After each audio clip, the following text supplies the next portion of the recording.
Asia Siowo! Witajcie! Dziś pokażę Wam, jak zrobić bukiet z cukierków i sztucznych kwiatów. Szczegółową listę wszystkich potrzebnych przedmiotów znajdziecie w opisie tego filmu. Najpierw rozcinam kulę na pół. Za pomocą drążka robię otwór.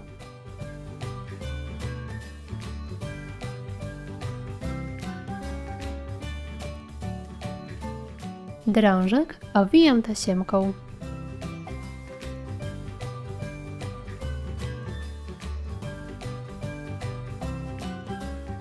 Z tiulu tnę kawałek,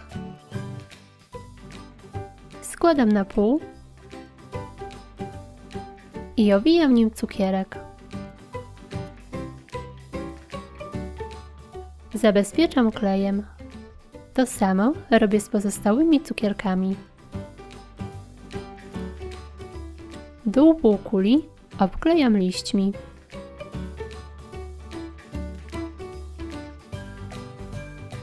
Na górze przyklejam kilka cukierków.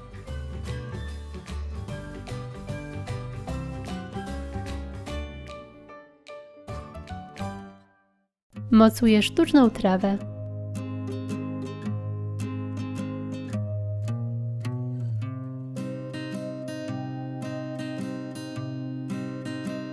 Z tiulu ucinam niewielki prostokąt. Marszczę i przyklejam nad liśćmi. Poniżej mocuję sztuczne kwiaty.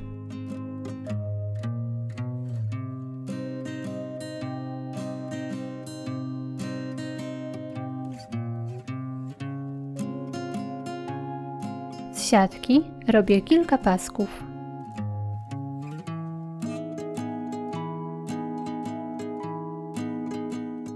Dekoruję nimi bukiet.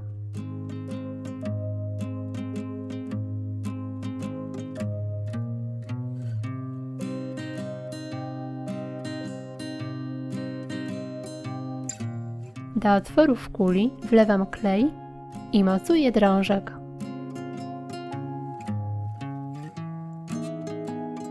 Z siatki ucinam około 16 cm paski.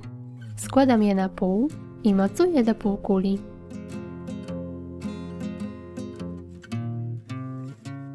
Tak maskuję cały spód.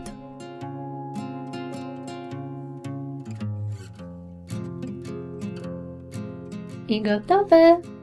Taki bukiet to piękny prezent z okazji ślubu, urodzin czy rocznic. Tu użyłam przykładowych kwiatów, ale możecie oczywiście zrobić bukiet z innymi kwiatami oraz dodatkami. Jeśli filmik Wam się spodobał, zostawcie łapkę w górę. Pozdrawiam! Pa, pa!